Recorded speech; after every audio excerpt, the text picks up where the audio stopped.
6 guarantee పథకాల హామీని రాష్ట్ర ప్రభుత్వం వెంటనే అమలు చేయాలని డిమాండ్ చేస్తూ ఇచ్చోడ మండలంలోని ముఖారే కే గ్రామస్తులు సోమవారం వినూత్న నిరసన వ్యక్తం చేశారు.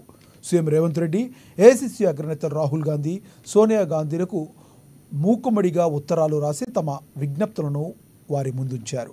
ఎన్నికల సమయంలో ఇచ్చిన 6 గ్యారంటీల హామీని అమలు పరచాలని కోరారు. ఇచ్చిన మాటకు కట్టుబడి నడుచుకోవాలన్నారు. హామీలను విస్మరించి ప్రజల నమ్మకాన్ని వమ్ము చేయవద్దని వారు హితవు పలికారు. అన్ని భాషల్లోనూ లేఖలు రాసి నిరసన వ్యక్తం చేశారు.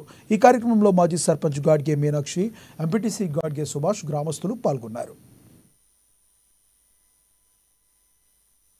అసెంబ్లీ ఎన్నికల భాగంగా మేము అధికారంలో వస్తే ప్రతి మహిళకు నెలకు 18 సంవత్సరాలు నిండిన ప్రతి మహిళకు 2,500 రూపాయలు వాళ్ళ అకౌంట్లో వేస్తామని హామీ ఇచ్చారు. మరి అది ఇంతవరకు ఆ హామీ నెరవేరలేదు.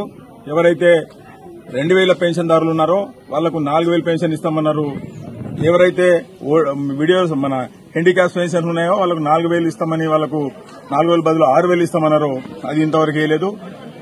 బిడ్డ పెళ్లి చేస్తే కళ్యాణ లక్ష్మితో పాటు 1 తులం బంగారం ఇస్తామని కూడా చెప్పడం జరిగింది. ఇంతవరకు బంగారం కూడా రాలేదు.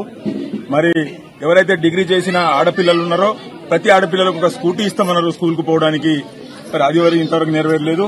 మరి రైతు భరోసా భాగంగా ప్రతి కుటుంబానికి ఎవరికైతే భూమి ఉన్నవారు ఉన్నారో వారికి ఎకరానికి 10,000 ఇస్తామన్నారు. అది కూడా రాలేదు. భూమి లేని ఏదైతే రైతు కూలీలు ఉన్నారో వాళ్ళకు సంవత్సరానికి 12,000 రూపాయలు ఇస్తామన్నారు.